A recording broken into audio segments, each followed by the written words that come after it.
Do not sell your Pi network tokens to those vendors that are willing to buy for 1,000 to 1,500 naira. I'm going to tell you why in this video, why you should hold your Pi network tokens dearly and don't sell. Let's go, guys. Now, ever since 2019 that this project started, they've been slowly moving and developing this project, and a lot has been invested into this project. When you look at the price action right now on CoinMarketCap and CoinGecko, you're going to be seeing around $50 price point. Imagine if one Pi network tokens is worth that amount of money. Don't you know how much that is? Even if you have only 100 Pi tokens, you are rich. You are okay financially. Now, personally, I don't believe that Pi is going to end up becoming $314,159, but I think Pi is going to have a decent price, and when Pi gets to that amount, you are going to regret selling your Pi coins for less than $1, because now converting Nigerian naira into USD is about 1,700 naira, and now the highest you can get a vendor to buy your Pi network tokens is 1,500 naira. You see, it's not even up to $1. When I did the calculation, this video right here, a rough calculation of how much Pi can turn out to be,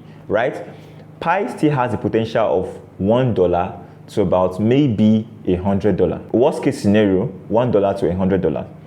So imagine if one Pi is even worth $5, you lost.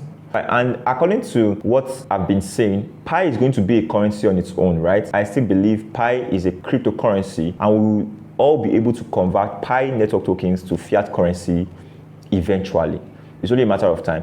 Yes, they can actually create an ecosystem where Pi can be legal tender to spend and all, but you're going to be able to, you're going to later be able to convert, to trade with Pi network tokens, because it is a cryptocurrency. That's one of the things that's going to keep that project going. I would advise you strongly to hold on to your Pi network token. If possible, lock it. You have the option there to lock your Pi coins. Do not sell to these people. Now imagine someone who is willing to pay you as much as 1,000 to 1,500 per coin is obviously someone that has money.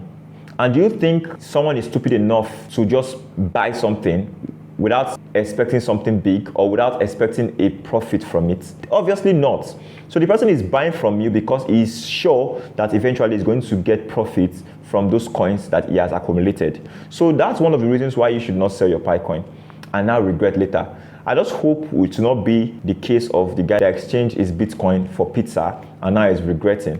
So I just don't want your case to be like that, and I want to make sure that every one of you that are subscribed to this channel don't make the mistake of selling your Pi coins to those vendors. That's the reason why I did this video. And also, beware of the links you click, because people are creating ways to hack accounts to steal your Pi coins, and I hope they don't get to you. So be careful of the type of links that you click, and keep your key phrase in a very safe place as well, and make sure you don't lose them. So by the time Pi network launches, you will be smiling to the bank, and I hope we all smile to the bank eventually. So that will be the end of today's video, guys. I'm going to see you in the next one, but until then, bye for now.